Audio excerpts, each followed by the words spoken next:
6. He knew this stretch of ground. Avoiding the road next to the barracks, he set out across the desert to reach the martyr's tomb in the shortest time possible, heading for it as if he had a compass built into his head. As soon as he saw the tomb's big dome in the starlight, he began looking for the spot where the car would be tucked away. Walking around the tomb, he scanned the ground as sharply as he could, but it was only when he reached its southern wall that the shape, at a little distance, became visible. He made for it without another thought, keeping his head low, crouching as he came closer to the car, until he could hear through the silence the sounds of love being made in whispers. "There'll be terror now," he told himself, "in the middle of pleasure, and the joy will suddenly vanish. But it's no fault of yours. Chaos and confusion envelop us all like the vault of the sky. Didn't Ralph Ilwan used to say that our intentions were good, but we lacked order or discipline?" The breathing inside the car had turned to panting. Almost crawling on his hands and knees, Saeed crept up until he could touch the door handle. He tightened his grip on the handle and yanked open the door, shouting, "Don't move!" Two people cried out in shocked surprise, and a pair of heads stared at him in terror. He waved the gun and said, "Don't move or I'll shoot. Get out." "I beg you," said Noor's voice. Another voice, throaty, as if strained through sand and gravel, said, What is it you want? Please." "Get out." Noor threw herself out of the car, clutching her clothes in one hand, followed by the young man, who stumbled as he struggled to insert his feet in his trousers. Saeed thrust the gun so menacingly close that the young man began to plead. "No, no, please, don't shoot," he said almost tearfully. "The money," Saeed growled. "In my jacket, in the car." Saeed shoved Noor back to the car. "You get in." Groaning with pain, she climbed in. "Please, let me go. For God's sake, let me go," she stammered. "Give me the jacket." He snatched it from her, removed the wallet, and threw the jacket in the man's face. "You have exactly 1 minute to save your skin." While the young man bolted off into the dark, like a comet, Saeed flung himself into the driver's seat and switched on the engine. The car shot forward with a roar.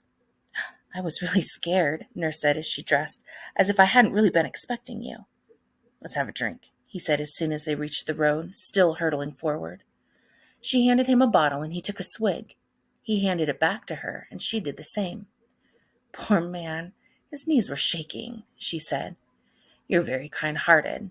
As for me, I don't particularly like factory owners." "You don't like anybody, that's a fact," she said, sitting up and looking ahead. Saeed didn't feel like trying to charm her and said nothing. "They'll see me with you," she squealed when she saw that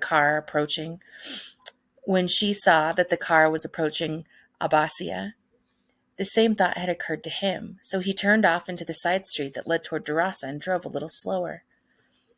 "I went to Tarzan's cafe to get a gun and to try to arrange something with an old friend, taxi driver. But look at how luck has sent me this car." "Don't you think I'm always useful?" "Always. You were fantastic, too. Why don't you go to the stage?" "In the beginning, I was really scared. But later, I hope I was convincing, so he won't suspect me. He was so out of his mind with fear, he wasn't capable of suspecting anything." "Why do you need a gun in a car?" she asked, putting her head close to his. "They're the tools of the trade." "Heaven. When did you get out of jail?" "The day before yesterday." "You're already thinking of doing that again?" "Have you ever found it easy to change your job?" Staring ahead in the dark road, visible only in the car's headlights, Nur made no reply. At the turn, the hill of the Makaram tomb At the turn, the hill of the Muqaddam loomed near, like a chunk of the night more solid than the rest. "Do you realize how sad I was?" she said softly, "when I'd heard you'd been sent up?" "No. How sad?" "When will you stop being sarcastic?" She sounded a little annoyed. "But I'm dead serious, and absolutely certain of the sincerity of your affection. You have no heart. They've got it locked up in prison according to regulations. No, you were heartless way before you ever went to jail." Why does she harp on the subject of affection?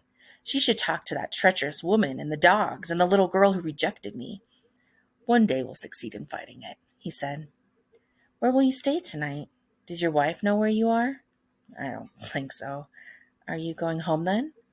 I don't think so. Not tonight in any case. Come to my place. Do you live alone? Yeah, in Sharia Nazumal Dain, beyond the cemetery at Al Bab Nasser.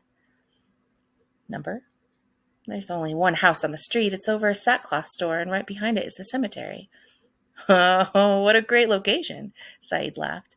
Noor laughed too. No one knows me there. No one's ever visited me.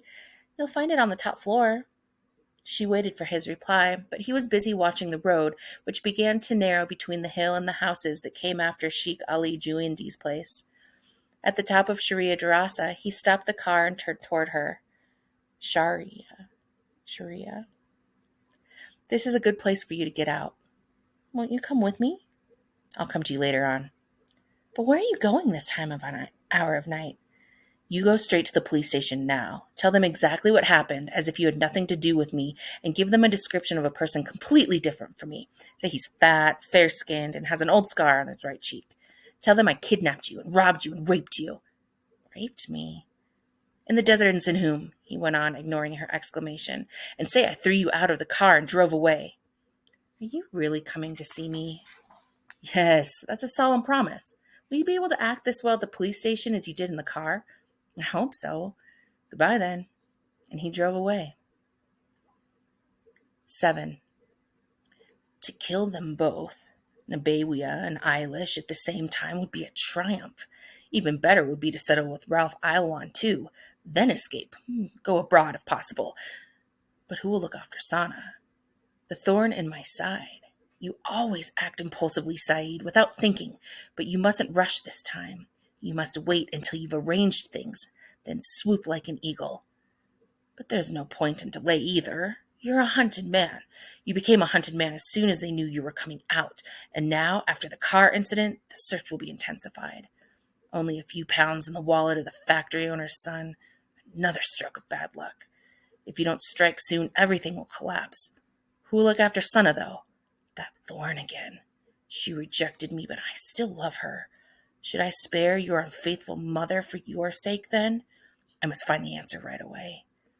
He was hovering on foot in the pitch darkness surrounding the house at the crossroads where two lanes met in Imam Way. The car was parked at the top of the road, back toward the Citadel Square. Shops were closed, the road was deserted, and no one seemed to be looking for him. At such an hour, every creature took shelter, blind and unsuspecting, in his hole.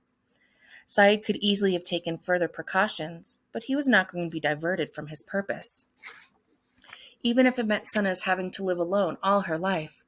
For treachery, Mr. Ralph is an abomination. He looked up at the windows of the house. His hands clutched the revolver in his pocket. Treachery is abominable, Eilish, and for living to enjoy life, it is imperative that criminal and vicious elements be eradicated.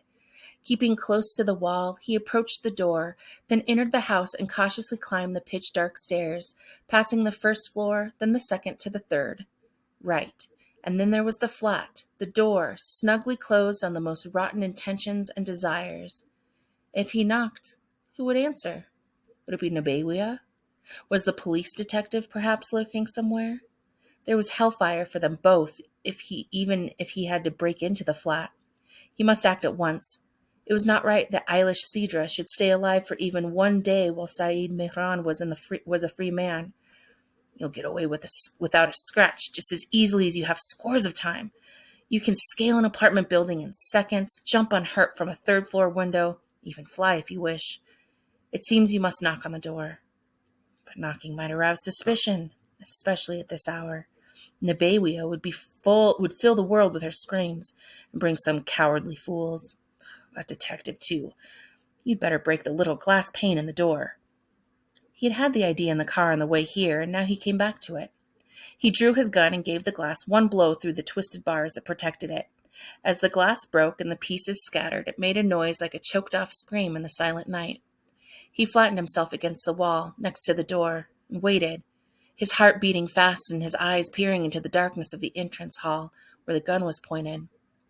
A man's voice, which he could recognize as Eilish Sidra's, despite the throbbing noise in his temples, said, "Who's there?" And the door to the left opened, giving a faint light by which he could just make out the figure of a man approaching cautiously. Saeed pressed the trigger, and the gun roared like a demon in the night. The man cried out and began to fall, but another bullet struck him even before he hit the floor, where he lay like a sack. A woman shrieked for help.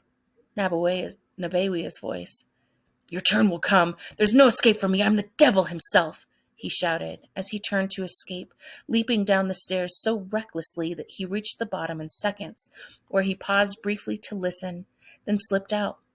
Once outside, he walked away calmly, keeping close to the wall, leaving behind him the sound of windows opening and voices questioning and vague cries whose words he could not make out.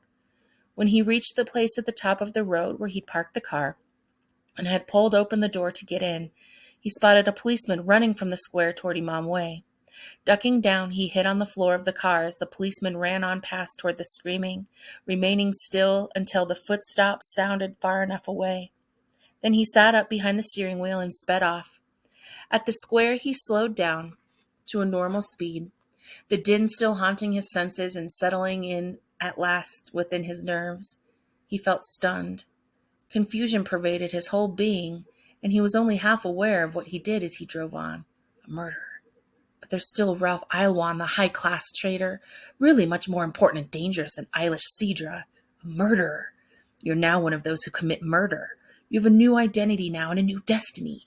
You used to take precious goods. Now you take worthless lives. Your turn will come, Nabawiya. There's no escape from me. I'm the devil himself. I've granted you life, thanks to Sunnah, but I've enclosed you in a punishment greater than death, fear of death, the unrelenting terror. As long as I live, you'll never enjoy the taste of peace. He came down Sharia Muhammad Ali in a stupor, without a thought to where he was going. Many people would now have a murderer on their minds. The murderer must hide. He must take care to avoid the rope and the gallows. You must never have the executioner asking you what your last wish is, Saeed. Oh no, the government must be made to ask you this question, but on some better occasion. When he returned to full awareness, he found he'd covered the last stretch of Sharia al-Gaish and was speeding toward Al-Basia. Alarmed to find himself unexpectedly returning to a place of danger, he doubled his speed and in a few minutes reached Menshayat al-Bekri, where he stopped at the first street branching from the main road, quietly abandoning the car and walking away without looking left or right, slowly, as if exercising his legs. He felt numbness, then some sort of pain, as if in reaction to the great nervous effort he had made. Nowhere is safe for you now, or ever after. And Noor? It would be risky to go to her place tonight of all nights, what with the investigations and suspicions that are bound to ensue. Darkness must extend from now on to all eternity.